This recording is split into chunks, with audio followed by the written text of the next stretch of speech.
Do you want to sound more natural when speaking Swahili? In this lesson, you will learn how to continue a conversation after greeting someone. Karibu tena. My name is Lydia and I teach Swahili for beginners. Let us continue learning together. In the last lesson, you learned basic greetings like habari and ujambo. Today, we are going one step further. Let us begin. After greeting someone in Swahili, it is very common to ask more about them.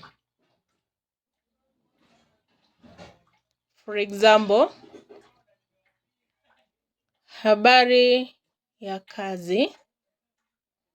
This means how is work. You can repeat after me. Habari ya kazi.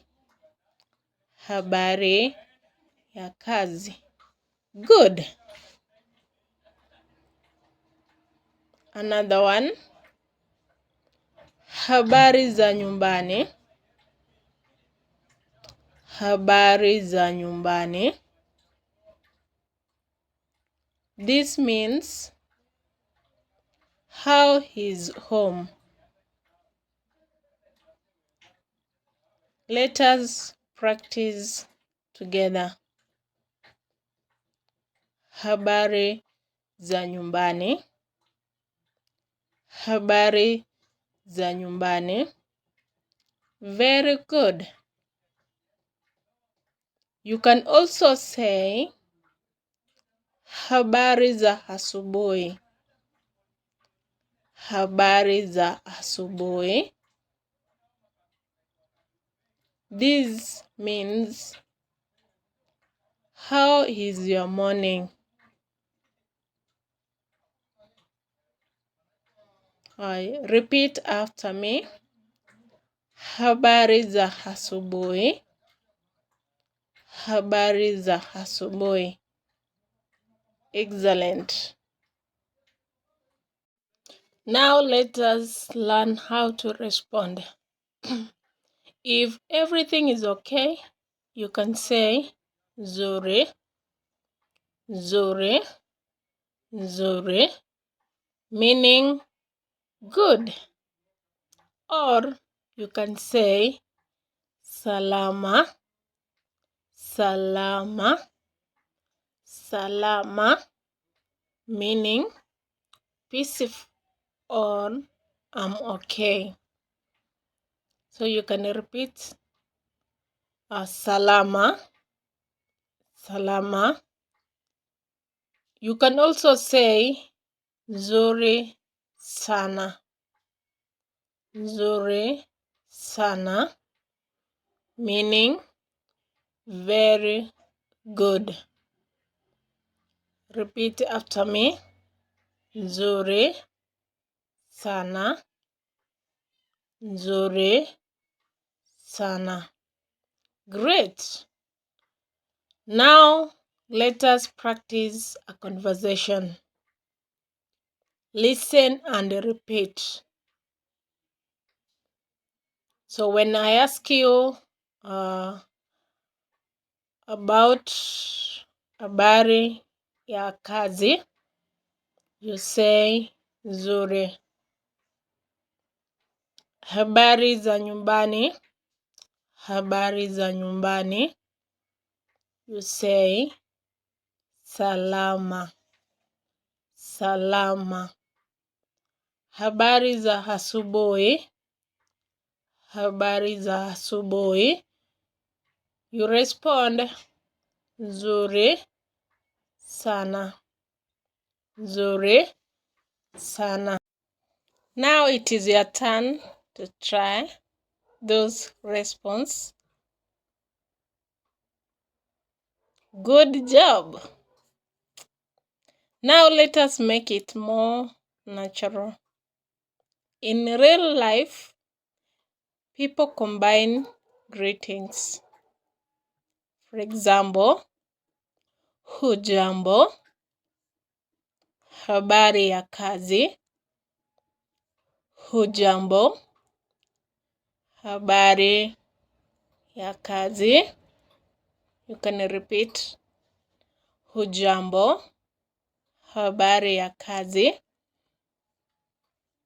Another example, habari yako, habari za nyumbani, habari yako, habari za nyumbani. Repeat after me. Habari yako, habari za nyumbani. Very good.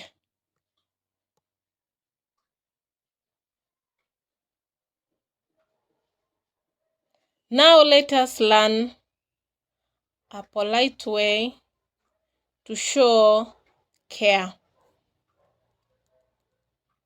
Now let us learn a polite way to show you care. You can say pole, pole. This means sorry or I sympathize with you.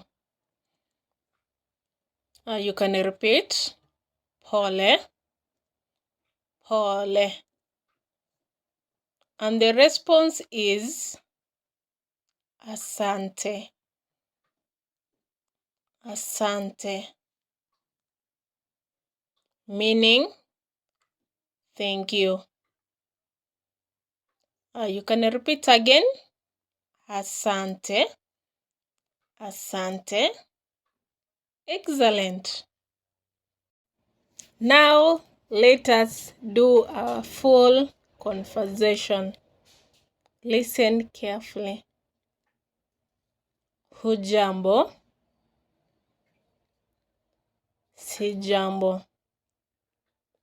Hujambo is singular and the response is sijambo. Hamjambo, hatujambo. The greetings is for more than one person and the response is hatujambo for plural. Habari ya kazi, nzuri. Habari za nyumbani, salama.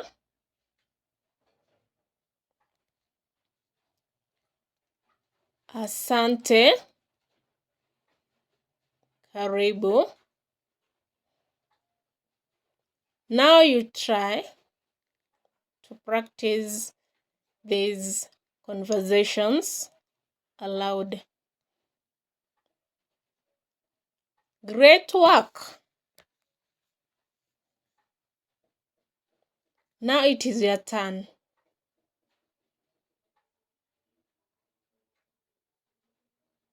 Good. Write in the comments. Habari ya kazi.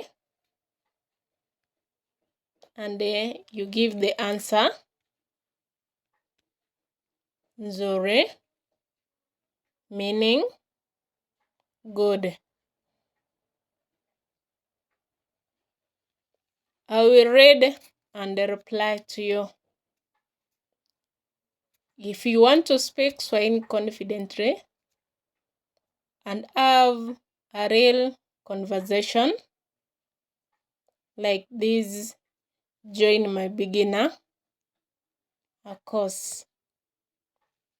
Check the link in the description to get started.